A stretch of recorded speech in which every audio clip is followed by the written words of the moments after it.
you a hustler who's been looking for a podcast that dives into the minds of the relentless hustlers, the game changers, and the unapologetic leaders who've conquered the business world? This is Pushing the Bar, where success isn't just a destination, it's a journey. We'll get into the minds of the relentless hustlers. You're about to get the real and raw truth about the highs, lows, the good, the bad, and the ugly of the entrepreneurial battlefield. You know, the place where dreams clash with reality and success is earned, not given. Shawn has been in the trenches, from a Verizon wireless salesman to building a damn tech empire worth millions. Damn! He's seen it all and lived to tell the tale. No sugar-coated fluffy crap here. Just raw, real-world advice served straight up. We're pushing the bar because success, it ain't gonna push itself. Now, here's Shawn Torres. Hey everybody, Shawn Torres, Pushing the Bar podcast. Super excited to be here today. I got a dear friend of mine, Steve Burke, CEO of Wheelhouse Electronics, here to talk about some really neat things as buying a legacy business and transforming from a mom and pop over to a growing, moving organization. So Steve, again, man, thank you for being here today. My pleasure, Shawn. Super excited to talk shop with you. I know we talk a lot. Yes, sir. Go through trials and tribulations of owning a business. But why don't you tell us a little bit about yourself? Let's start there, man. I know of you. I know what you do, but obviously the listeners don't. So went in the military at a really early age, 17. Was a paratrooper for a couple of years, got recruited to a joint service agency. Had no communications desire, background, electronics. I just fit the profile they needed. Just did what they told you to do, right? Right. Well, I fit the personality profile, and I had the right scores, and they trained me. So I spent about 5.5 years deployed a lot all over the world, standing up communications, and for pretty high-profile things, and loved it. Got out of that. Always had the entrepreneurial bug. I opened my first business renting refrigerators in the barracks to guys that weren't smart enough to buy them themselves. And I did not know that. I'm learning today, too. Yeah, I made money off of that. I saw a need and filled it. And the greatest thing was I rented these guys refrigerators for like 2.5 years and then sold them to them when I left. I paid for them like 7-8 times, but I've always had that bug. So when I got out, I moved to the North Shore and I opened a karate school, ran that for 8 years. Loved it. But as you know, being a former gym owner, great thing to do, but you're not going to ever make any real money. Good hobby. Good hobby. Good part-time hobby. Katrina hit, got an opportunity to go to work as a government consultant for a communications company. Realized I had a knack for sales in the technology sector. Did really well, shot way up, and the company I worked for filed for bankruptcy, and one of the VPs they brought in, the venture capitalist group brought in, started another company, brought me over. And then you went to that company I did. From there, okay. And we went from 0 to 11 million in 4 years, and that was it. It was me. Which is hard. Yeah, it was me. I was a sales force, and the guy I worked for was a very high-level sales guy as well. So, really larger deals. He came in and helped strategize and close, but I was beating the street, just getting out there, just driving to, every port, anything that floated or needed comms, I was talking to them. And, like most people with entrepreneurial bug, I got tired of making other people rich. You hear that all the time. And in all honesty, what really kind of kicked me into gears, my youngest daughter had gotten sick, got diagnosed with cancer, and I was tired of being gone. And so it lit a fire underneath me, man. It really did. And I believe it or not, I went on bizbuysell.com. I was about to ask you, how did you find? Is that what you did? You went on a website? I did. And I was sitting in Gulf Shores. I was supposed to be on vacation doing another sales guy's quote while he was on vacation. And I found it like 2 o'clock in the morning. And then actually... So did it have a broker involved in that? It did. Deal? It did. Sunbelt Brokers. Okay, yeah, I'm familiar with them. Yeah, so I'm emailing the guy in the middle of the night, calling him first thing in the morning. He's sending me over an NDA. I'm signing it. Well, like a couple of days later, Wheelhouse, I'd found it. It was under contract, so I couldn't get it. A couple of months passed by. He calls me with another business for sale, and it was a cabinet business, and not really my specialty, but I grew up doing finishing work. My dad was a policeman and then a carpenter and contractor, so I had some experience in it. And I was buying it, man. I would have never pictured you as a cabinet guy. No, but that's me okay. neither, right? In $1.8 million, I was paying for it. It was doing about $3 million a year, no real estate. At the time, I thought it was a great deal. Now, knowing what I know about business, horrible deal. And so October 1st, 17, I walked away, like I said, $250,000 plus a year job, just going for it. And what was the process like? I mean, look, we've done a few acquisitions Right. to two 35-year-old companies, right? Both different situations on both the buys. But just thinking about like the process. So when you made a decision that you wanted to purchase Wheelhouse, so from start to you walking Right. in the door, what was that time frame? So what happened, the guy backed out on me, right, after a couple of months. The cabinet guy. The cabinet guy did. So like I said, I walked So away you've been from doing everything. diligence. Oh, we did everything. Already? Yeah, oh, yeah. 2 closing dates had passed, and then 2 hours before Were you closing. doing the diligence yourself? I hired an Or did you have to attorney. bring an attorney? I hired So an you attorney. had expenses on this too. Oh, I was about $40,000. Well, I just like to tell people that, like, a Oh, lot of without a people don't doubt. realize, like, doing acquisitions, and I didn't know this when I first got into it, there's Right. expenses on the front end, and you might not get the deal. Right, and I You did. spending money. Without a doubt. Okay. And so the funniest thing, he pulled out on me. I go back on Biz Buy Sell. I got 2, 3 o'clock in the morning again because I don't sleep, and I find Wheelhouse again. I didn't go to sleep, and I called the broker 7 o'clock in the morning, 7:05.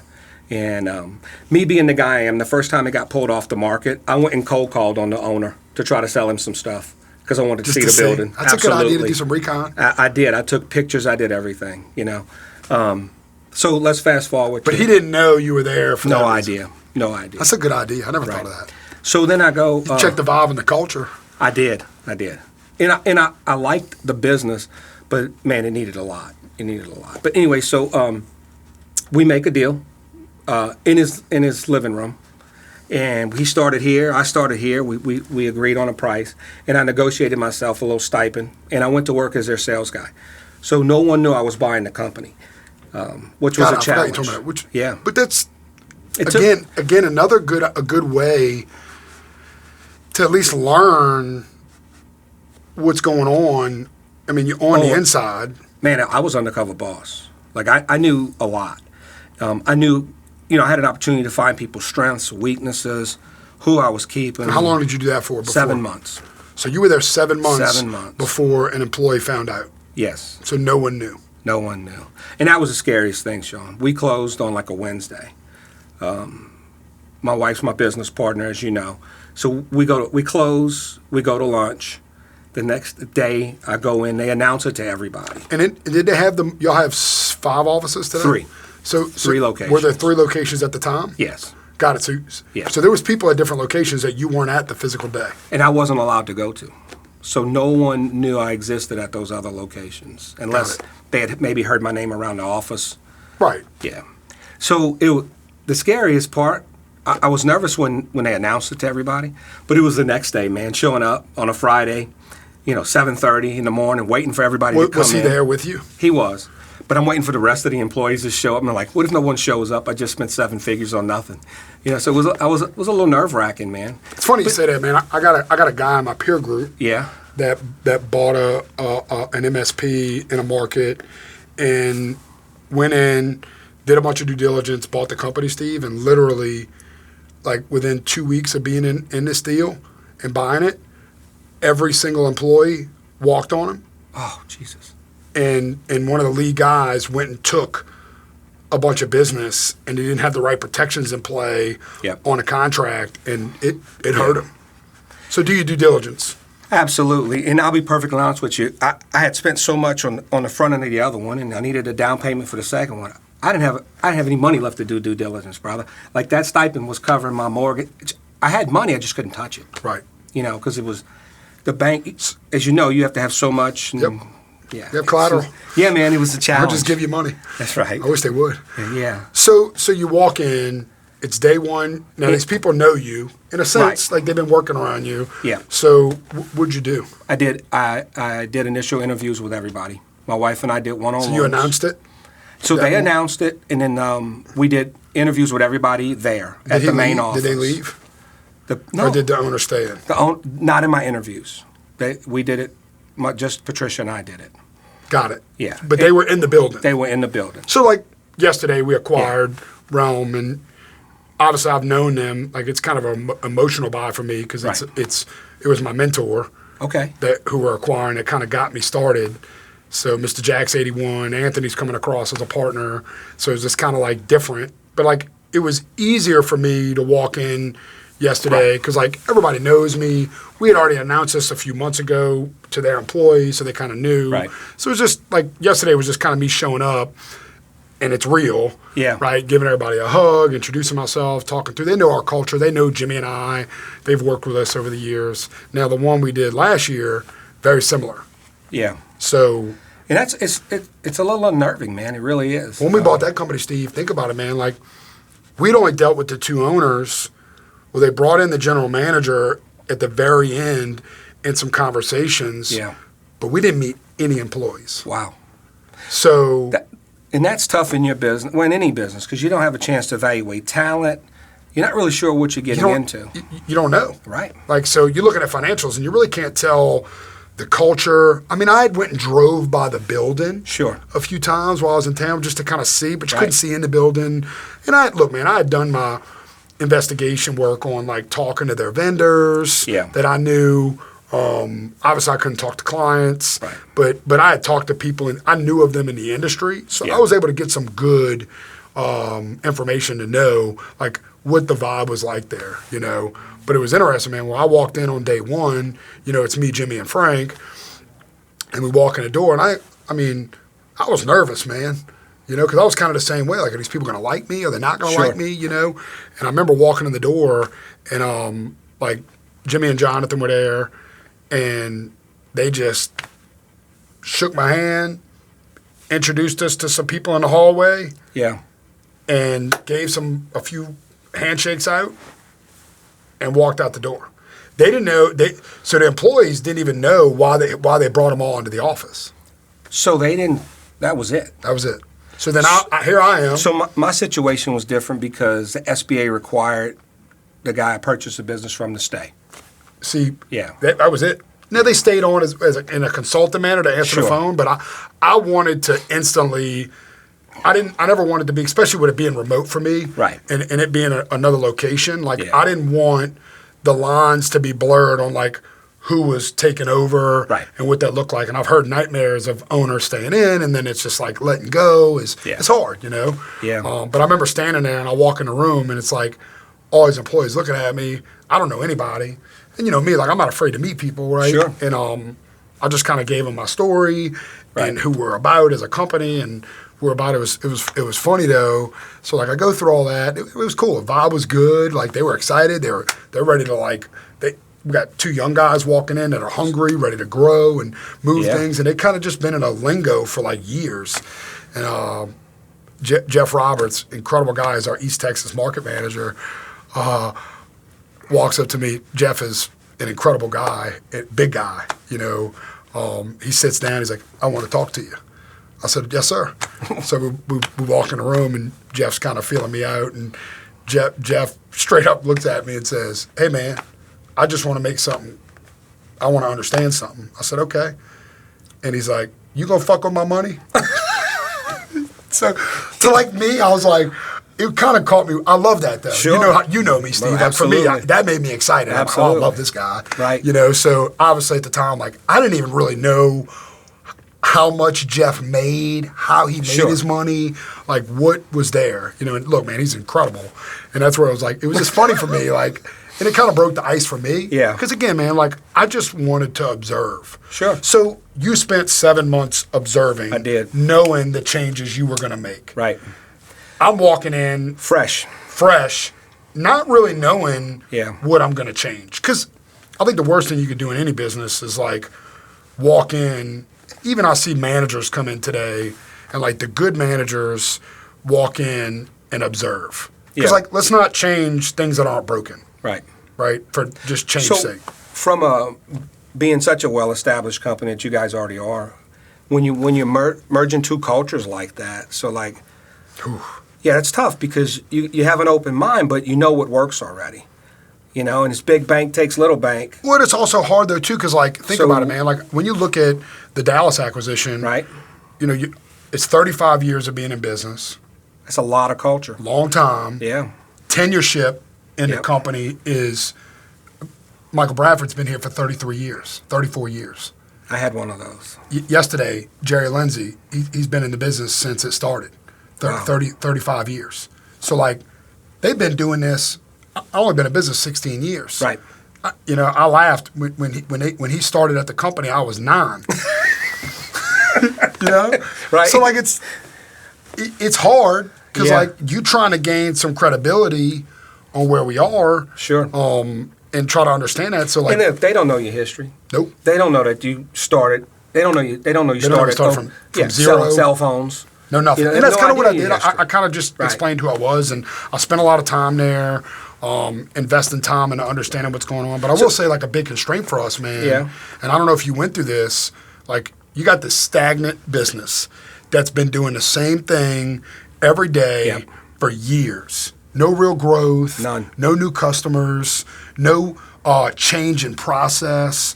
Just operating. So Sure. when you went in to make Yeah. change, and you're implementing systems, you're implementing positions, standards on showing up to work at a certain time, leaving at a certain time. Like, what was that like?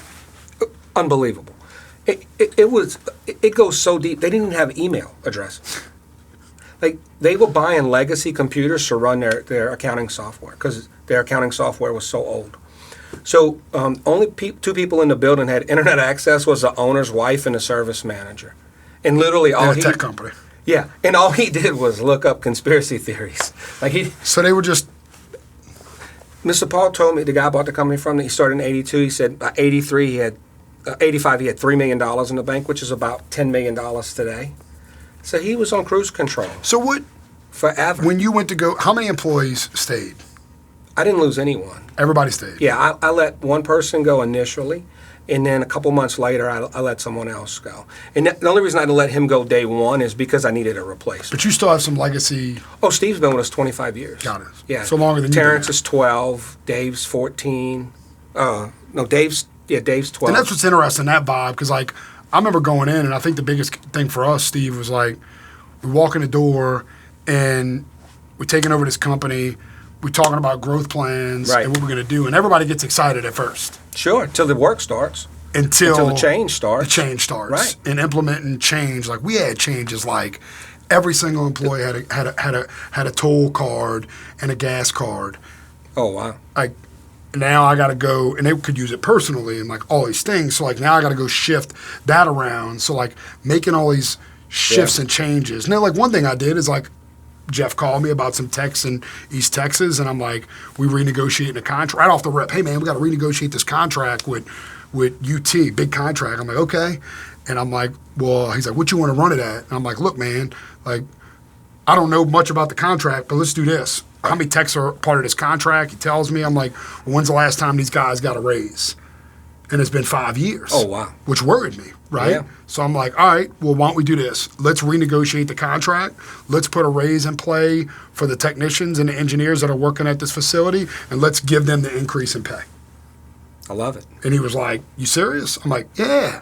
Right. Like, we making money on a deal. And look, man, I'm Sure. trusting him. Like, we making money on this, right? Right. He's like, yeah. I'm Right. like, all right, well, like, let's increase it, but let's not have the company take it. Let's give it to the like, we owe these guys. Like, we owe them. Yeah. Like, and again, man, like, I want to make sure that the people knew I was serious. Yeah. And that I wasn't just like buying this business to get rid of everybody. Sure. You know, and like this uncertainty. Like, even, man, I've known these people at Realm for, Steve, I've known them for years, man. Yeah. You know, 12 years, 13 years I've been working with them. And even yesterday, I was like, Still a little nervous? yeah, like just Yeah. asking what their job role is going to be. Right. What's the position going to be?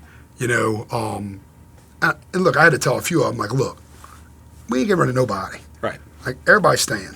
So, like, just go ahead and get that out. Like, Right. we're not cutting nobody. Now, the job roles are going to shift around because they're like, it's a small business, right? Right. They got, How many 16 employees? 16 employees. Okay. So they're doing everything. Sure. Because you do. When you're a 16-person company, I've been there, like, you're wearing multiple hats. And as you scale, you start to narrow down those specific items, and they do. You got to define roles more. They do more of the same thing. Yeah. Same thing I had to do in Texas, too, right? Because, like, same concept. Dude, I walked in there, and, like, everybody build. But we don't do that here. We got a billing department. Right. Like, they don't have to bill. You know, right now I got a project manager that's doing technical coordination, service calls, forecasting, billing, like sales. There's no way you can be good at all of that. You won't. It's what doesn't. And it's inefficient. A lot of times, man, I really believe that a lot of businesses, and me and you have talked about this, they stall because you're trying to do so much. Right. And like you got to have, like, if I think back to In-Telecom and like implementing EOS and really putting some standardization in on structure and accountability and the roles and responsibilities of individuals is really when you start to see it went from 8 million to 10 million to 16. And you got to keep, and here's the whole part, man, like even today, like our head count's gone from 75 to 150 in the last 12 months. So now, like, all that work you did structuring, it's like a living, breathing thing.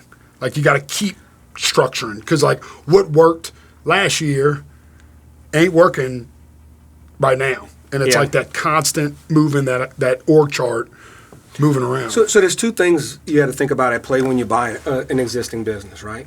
You want to change the culture, and you want to grow the business simultaneously. So that's two things that not really working together. Can have negative impacts, too. Without a doubt, because your legacy people, we've done it this way, it always works this way. Why does he want to make a change? I still hear that. I still hear that today. Like they'll say, well, over here, they'll say either over here in Texas or, and I'm like, I got you. Yeah. Like, but like, let's just think. This guy George had been there since since they opened, and so they started in Greenville in 82. I think it was 85 they opened in Louisiana. He'd been there since 85. So Michael Bradford started the company with Jimmy and Jonathan, been there 34 years, and was a solution architect guy, like worked with the sales team, client-facing, super detail-oriented. He was like showing me all these dashboards he built and all this stuff, like more operations-focused. So like, obviously it's my job as a CEO to look and understand talent and where it should fit. Right. And that's kind of what I was doing. Just like I would meet with people and just said, tell me what you do. If you could pick your job here, what would it be? Okay. I was doing some of that yesterday, you know, and asking like how to put people in the right place where they feel they're going to shine. And I remember, but what the crazy part about Bradford was what I saw in him, he didn't see. Right. So he's looking at me like when I'm talking to him about this new role as a director of internal operations, and like knowing we're going to do more acquisitions and you got to get all these systems to work together. It's a lot of work integrating. Taking one business and changing it, but now we taking this business that operates this way on these systems and these processes. Now I'm taking this system and now I got to make them work together. So like he looked at me like he's like, man, I don't want to do that. Right. So like obviously I'm a sales guy, right? Sure. And I had to like sell him on the fact of what it was going to do and what we needed him to do. Yeah.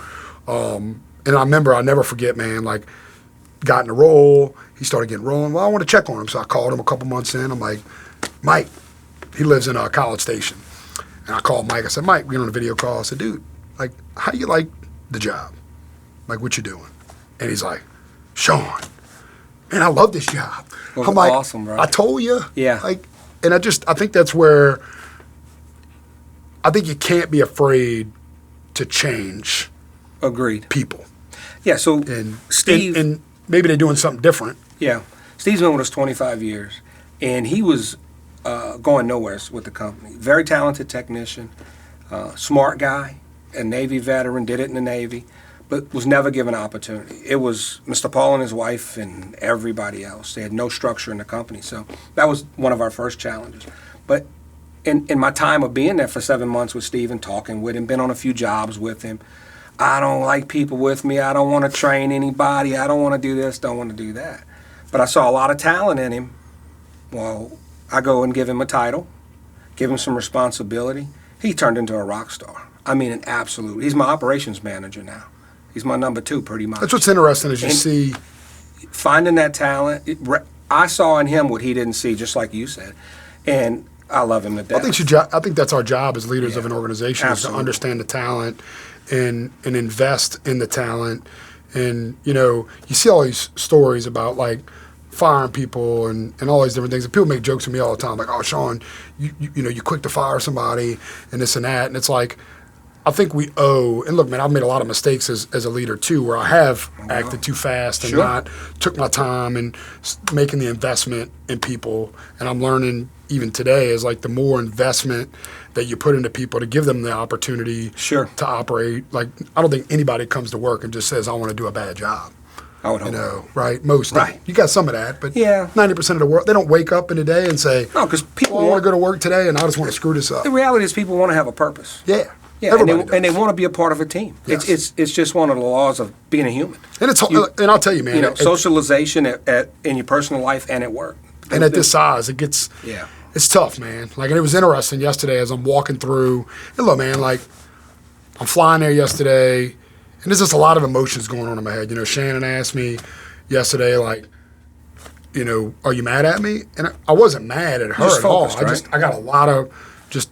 Normally I'm talking and I'm bouncing around the house and I'm just like super focused and just walking through in my head like, what's my plan when I get there? Yeah. And I don't write things down. I like to just walk through scenarios in my head. Right. We just walked in here today and started talking. Yes. That's how I like to do this. Like, I just like to go through it and come from the heart and have an understanding of what I was going to say and what I was going to do. And even when I got there yesterday, dude, I remember like pulling up and I'm like, all right, like, I wonder how this is going to be.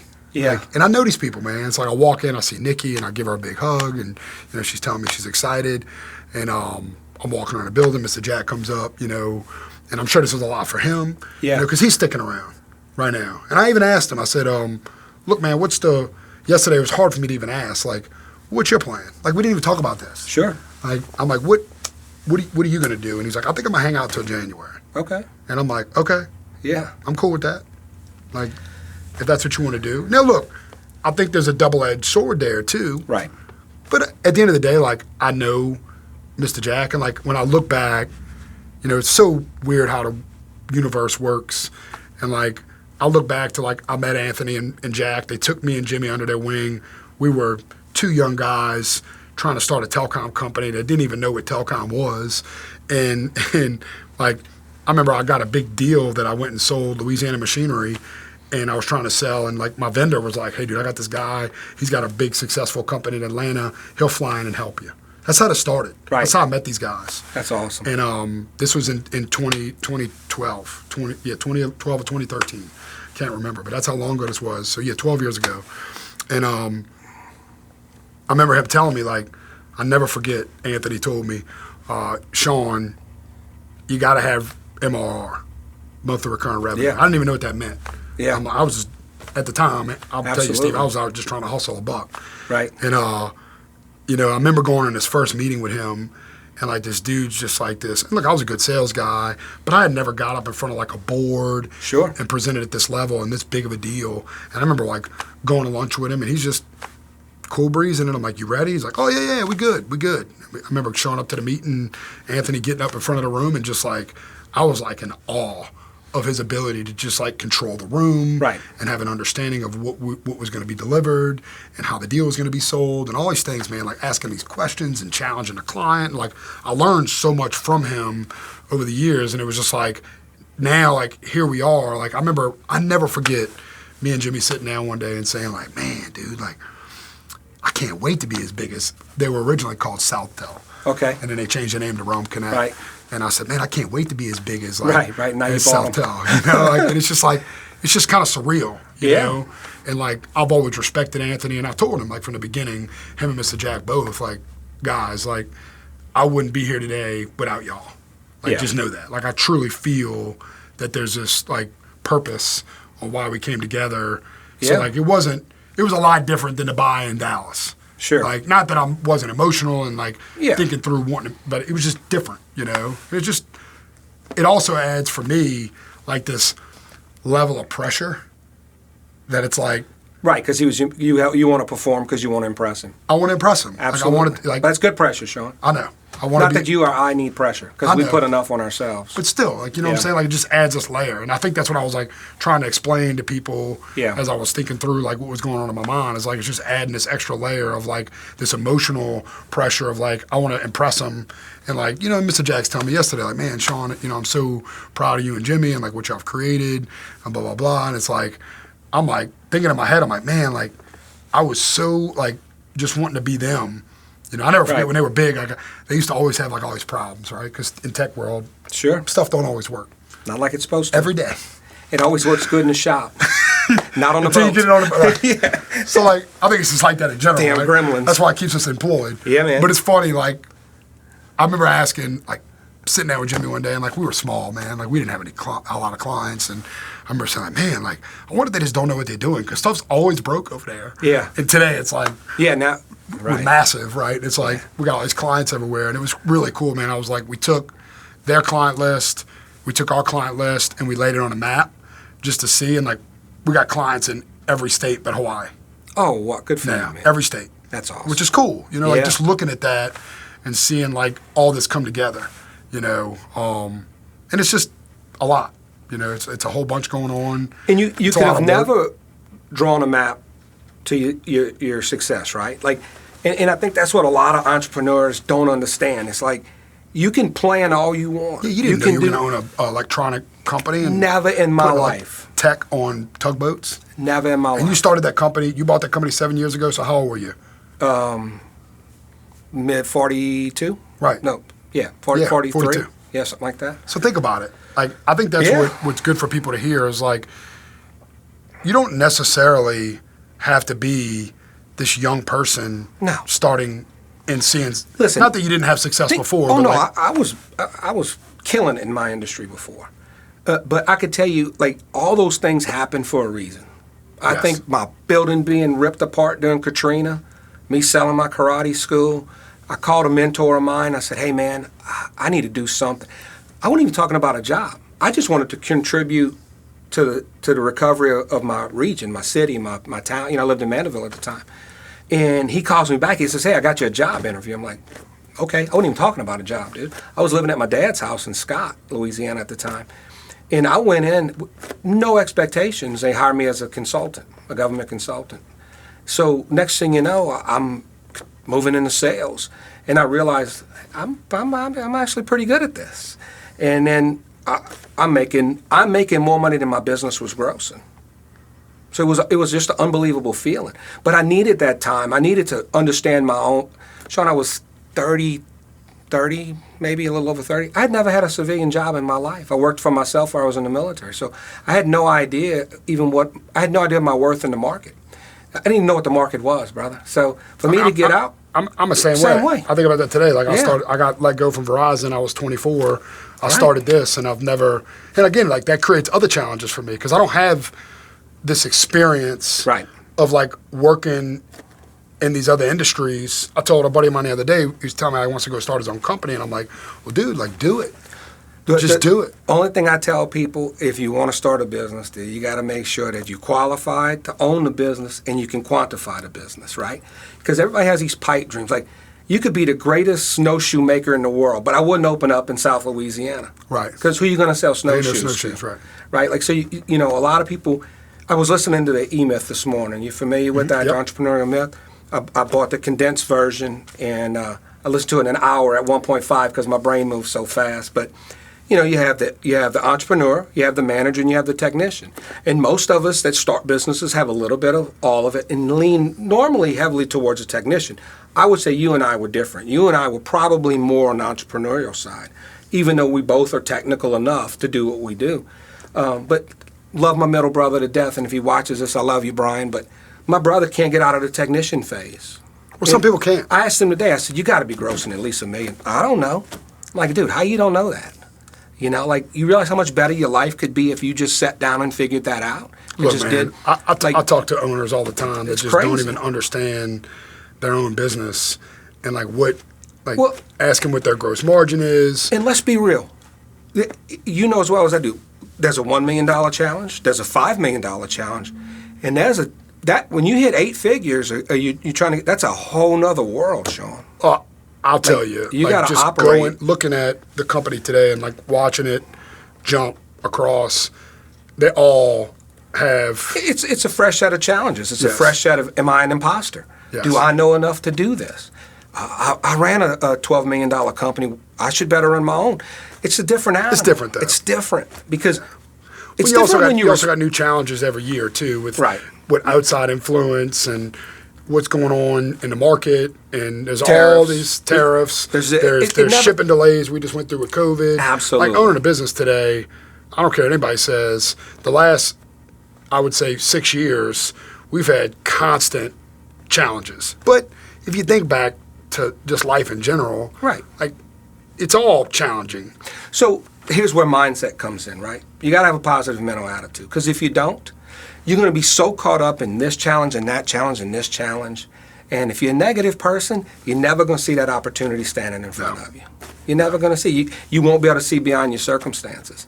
And that's a lot of people's challenges. You know, like I love books. I love seminars. I'm a podcast guy, you know, EOS, all that stuff. It's great. But some people get so caught up in it, they never take any action. You got to take that.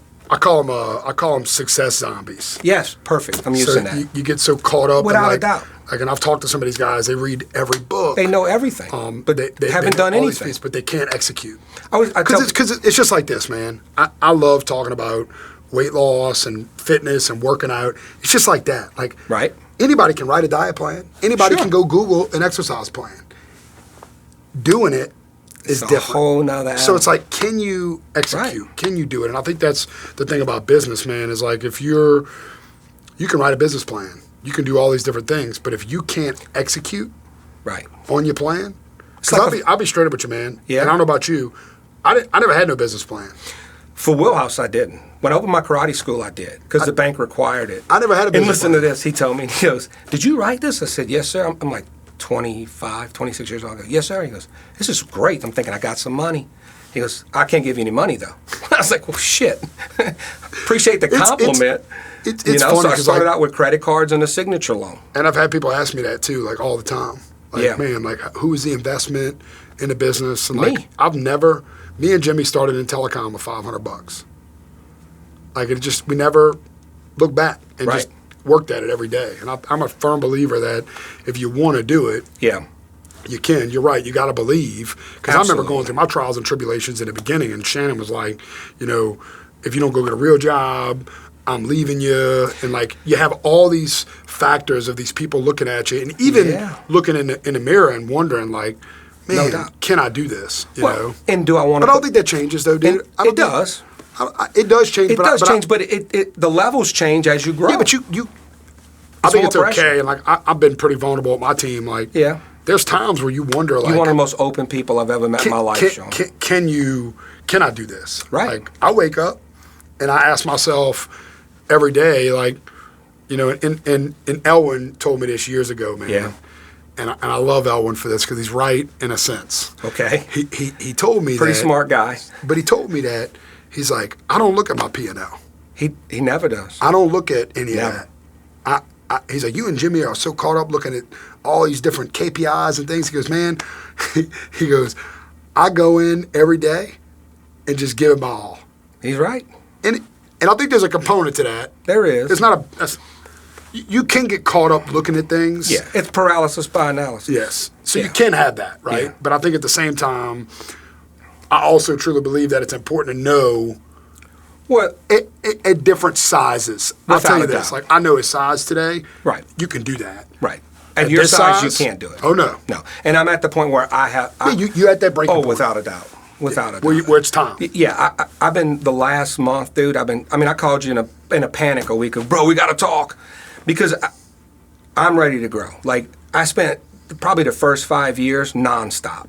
You know, I would say the first 90 days, my wife and I went 7 days a week. Yeah, but I think if you think about You know, the and journey, I love and I it. never even put it into perspective on how long you've been doing it, but like it's only been 7 years, dude. I know.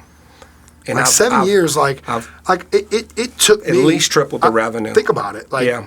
I've been doing this since 2009, so it's been 16 years.